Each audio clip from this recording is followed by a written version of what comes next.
be in business for yourself? Write down your why. This is where we can use a little music. During those quiet times. I don't do quiet well. Many of you know I have 4 daughters, 16 grandkids, 4 son-in-laws. I don't do quiet well at all. And you know, I tell you, while you're doing that, a lot of times we hinder our young ones by saying, turn off that music and do your homework, when they need that music to do their homework. I was one of those kids. I just didn't know until I got grown, because our parents would make us turn it off. Then I realized, oh, I can just keep my music on because I'm grown now. And then I realized it takes that sound for me to get myself going. Okay. All right. The question was, why do you want to be in business for yourself? Why do you want to be self-employed, entrepreneurial, small business owner? Why? And let me say this. Whatever it is that you are doing business-wise needs to be tied to something emotional for you. There has to be a personal tie. Let me show you what most people, this is what most people say. The number one reason that they give is money. Can I say to you, if you're in business for money, you can go get a job and get this. Yes. This is not the reason to be in business. Because if this is what's driving you, if money is your driver, I promise you your car is going to go to the side of the road. The jump start is not money. The next given reason is freedom. So that I can be free. You can be free unemployed, isn't that right, Kim? Okay? You can be free retired. You can be free in so many other ways. Freedom is not the tie. The tie is what emotionally drives you to do what it is that you're doing. What emotional tie? For me, it was wanting to be home with my kids. For me, it was wanting to utilize the skills and the talents that I had and not have to go into someone else's job. Okay? For me, the biggest tie was I had children that I wanted to travel all over with because I love to travel. I wanted to know that they were taken care of. I wanted to know these things. Somebody might say, oh, well, then that's money. No, actually, that's not money. It takes money. You will make money from your business. That's a given. There's no sense in being in business if you're not going to make money. But if money is your drive, if freedom is your drive, there's other places you can get money. You can go on a job. You can get the jobs that have you just sit back and do work once or twice a week. When you are in business, what will drive you to go get that customer is what is emotionally tied to you.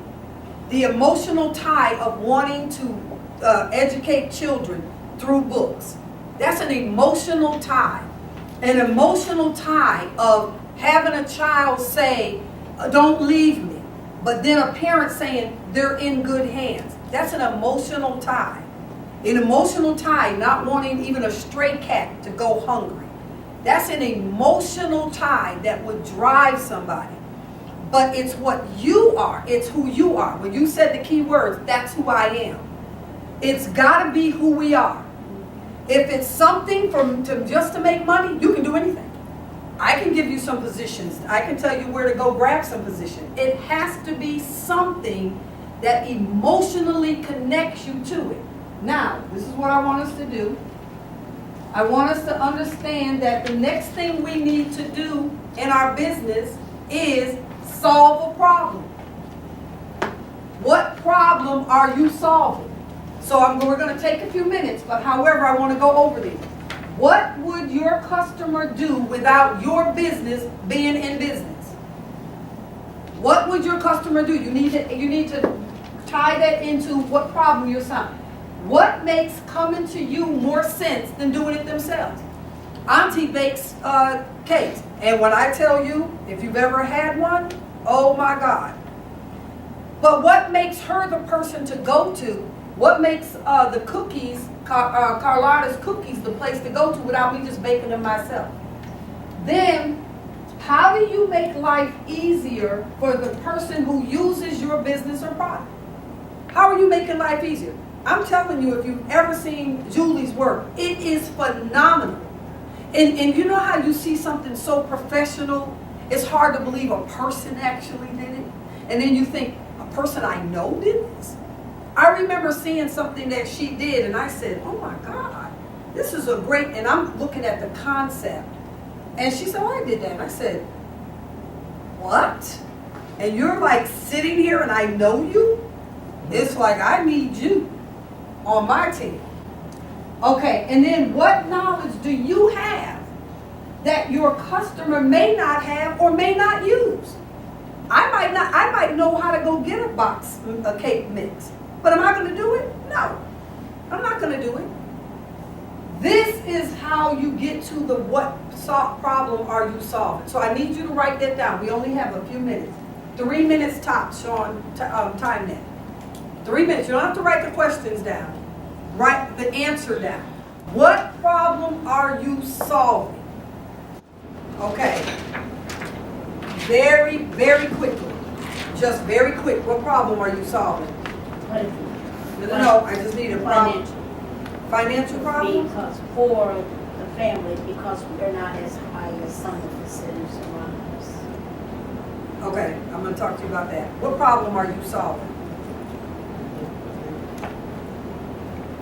Are 3 times? Okay, let me hear them real quick. Releasing negative emotions, getting in touch with their higher selves, and uplifting the spirit. Okay. Okay. Okay, I'll use the cats. You're feeding hungry cats. There's cats out there that don't have anyone else feeding them. Okay, when it comes to that. We don't have as many cats in the neighborhood as everybody else. That's coming my Oh, yard. plus she spades and neuters all of the stray cats out of her pocket. Wow. Yes, she catches them. I know because some traps have been set on my property because I'm the lounge. She feeds them, they lounge in my yard. And so she'll just say, hey, I got to set a trap in your yard. We got a new cat coming around. All right. This is crazy to me, right? She cut a hole in her door so that all the cats could come in and on the screen porch then. This is the love she has for them so that they can come in and eat if she's not there. I won't even tell you how many raccoons have been in, and she just says, get out, it's not for you. She loves animals. Okay? So one of the problems you're solving is neutering those cats so that there's not a bunch of little babies around. So I'm just using that one. I know you want to flip houses, but we're going to talk about that as well. You tie in what we're doing to flipping your houses very quickly. To help introduce companies to increase sales to people who don't know about their product and service, Okay. and existing customers, help them keep coming back, and basically so the world will know that companies exist. Okay. So you're introducing the company's business. With, well, marketing. Okay. We're going to narrow that down only because when you solve a problem, I need to know like a quick answer because you're going to give that answer before someone even asks you the question. And I'll tell you what I mean by that is when you introduce yourself in your business, you're going to say, and because so many companies, boom, you're going to give the problem. What is the problem? And you're the solution. Okay? Let's see, very quickly. To make any women out there, professionally or not, to be ready for any occasion that they may. Okay. All right, let me help you with that one. Okay? You know, Missy and I've been working together for a while. Okay. Say that again. To make the women out there, professional or non-professionals, to be ready for any occasion that they. What part of your business are you speaking about right now? The entire business, really. Okay, you're a personal shopper, am I right? Yes. Okay, that's what you're solving the problem of those of us who do not know how to shop or choose fashions. Okay. Or don't want to, or don't have time to. Okay? We need to know that, because what you just said, I could go online and find out how to dress professionally. I could see that for myself, so I can ask anybody, how do I look right now? You see what I'm saying?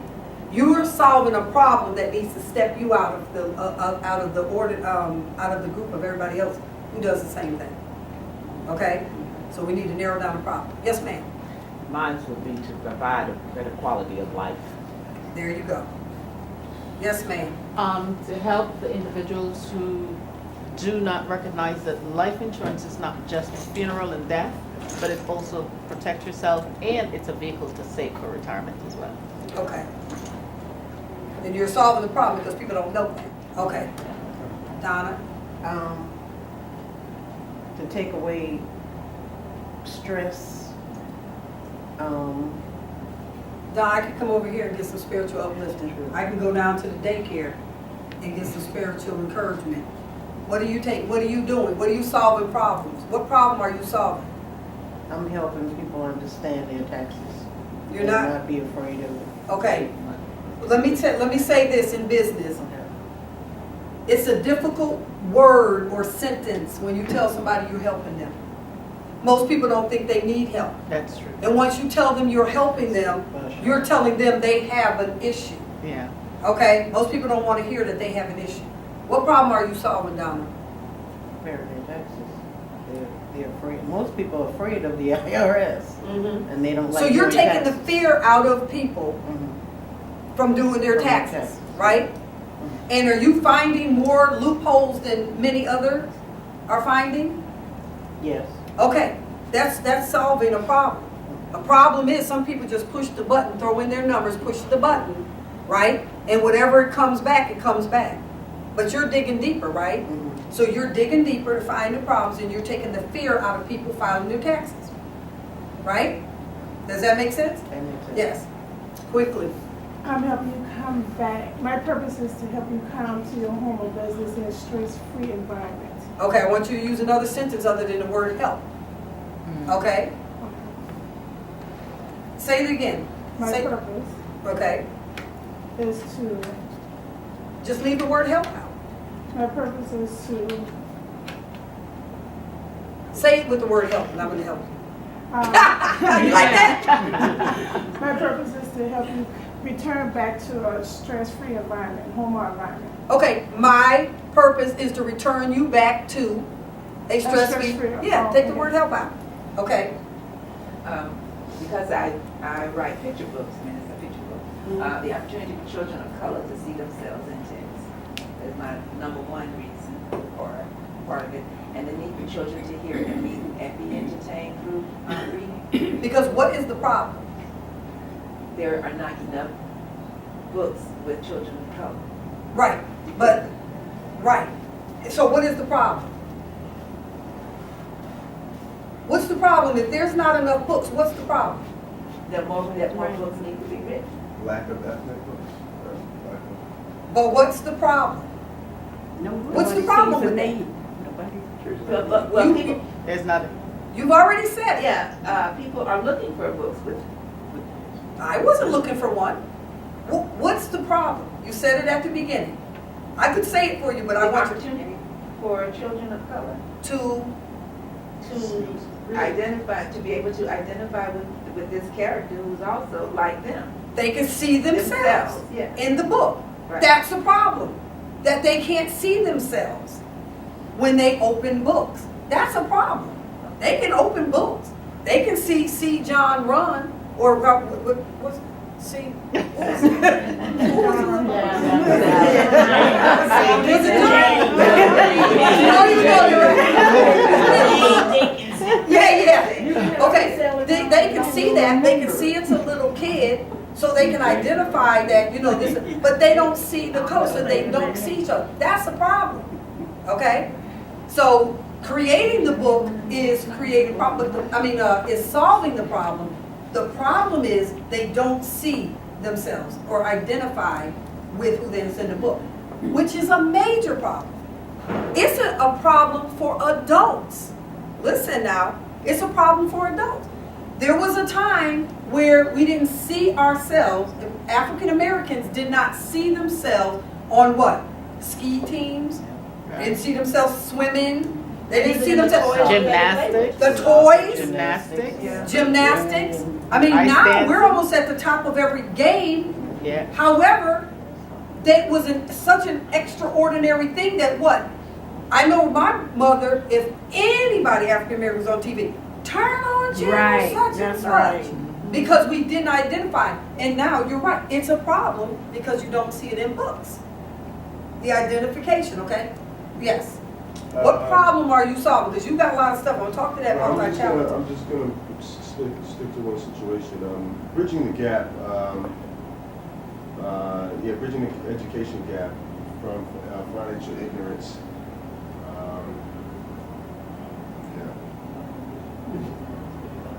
I didn't pretty much explain that right. But what's the problem? Financial ignorance or financial. Okay, yeah. Financial Right? ignorance, yes. Okay? Too many of us have it. Right. Too many of us are struggling financially. Right. Right? Right. So how are you doing that? Even though I want you to hear this. How is not what we're here for. Your how is what you're already doing. Okay? You're here to find out, why am I doing this? And what problem am I solving? Because if you don't know those two things, you've already missed. And I'm not talking about you, I'm talking about everybody who started a business. If they don't know why they're in business and don't know what problem they're solving, that's a problem. And so why would a workshop like this be necessary? Because many people have missed the necessary steps. These are necessary steps. Otherwise, you're going to a job every day with one employee. You hear me? That's what unless you tie this emotionally, you won't love your job. When my kids, if anybody says to my kids are 34, 35, 36, and 37. They get ready to do a flip over. That's why I had to figure out which way to start. So I would have to start with the youngest because I already know the steps, right? If you said the word, where does your mother work? They would fall out laughing. Do you know what my kids have always said? She don't work. I kid you not. The word work with me has never been associated. Why? Because I've always been home with them and I worked out of the home. But they didn't look at that as a job. They look at it as when they left, I was there. Right. When they got home, I was there. Me too. When they saw me making things in the item, I was what? Doing what I enjoyed. They never seen me work. So my kids don't think I work. They know there's an income, but that they don't connect with that. My grandkids all think I'm rich. I kid you not. Grandma can do anything in the world. Oh, Grandma, come on, you're rich. Let's go such and such. And so guess what? I'm headed there so we can go such and such. I'm close. It's not there. I got a grandson called me the other day. And he said, Grandma, let's go to the beach for Thanksgiving. I said, oh, okay. So what are you thinking? What's your, He goes, well, let's just go. And I'll tell you, this is who needs to go. And he named 3 out of the 16 grands. He just named 3 of them. And plus himself. 2 of them are 10 and 11 years old. He is 18. And then he chose one of my granddaughters that's 14. And he goes, we're the only ones that would really have a lot of fun. So I said, oh, okay. I said, now, how about if Auntie Donna, my sister, I have a sister that's named Donna. That's a whole different story. I'll tell the story one day. I was adopted, and I don't know if they knew that my name was Donna. And then when I found her, her name was Donna as well. And so I said, well, how about we take Auntie Donna? He was like, no, Grandma, you need to be the only adult because we need to have fun. Okay. Well, that was a great big compliment to me. But it was nothing for him to think we could just jump in the car, go get a hotel, go hang out at the beach over the holiday, because Grandma got it like that. Right? And like you said, one of my whys is to leave a legacy. Matter of fact, it's my number 1 why. Is to leave a legacy to my kids, my grandkids, and to their great-grands. Can I say this to you? And I believe most of us want to do that, but we just don't think of it along those terms. Do you know that I spoke this one time at church, that, do you know I every now and then just pull out pictures of my parents? And it amazes me, at the same time I cry on the inside, that my kids didn't know them. I mean, my grandkids didn't know them. And when I think about how my father and mother would have just loved to have known them, but because they were already gone, they'll never know them unless I keep pulling out pictures, unless I share with them what the legacy of our family is. My mother traveled the world. My mother has been all over. She was a civil rights leader. She led marches. She did all of that. They would never know if I didn't say anything. And that's where the legacy comes from. People are like, where did you get this? I mean, what? I know that's where it came from. And I was adopted. Think on that. So I say this to say we've got to know where it is, and it's coming from way down in here, that there's something we want to solve. There's a problem that's out there, and we're the solution. Okay? So we're going to need to define those solutions. We really need to define those solutions, because everything most of everyone said was too broad. Okay? Kids don't see themselves in books. That's a problem. Okay? Families that leave families don't have locations that they can safely leave their kids without it just being a job. That's a problem. People fear the taxes. That's a problem. People don't have health insurance. That's a problem. All right? Businesses need to be seen when they're not, when no one else is around. They need to know that their business is still being seen somewhere. At affordable prices. At I left affordable that out. prices, add that in there, okay? But you gotta make money, okay? So do we get that? So we have that down? Okay, now, here's the next thing. Get a new piece of paper. I want you to write down within we're gonna do 2 minutes on this topic. Everything you want. What do you want? What is it that you want? What is it that you dream to have? What is it that you want? Whatever it is, write it down.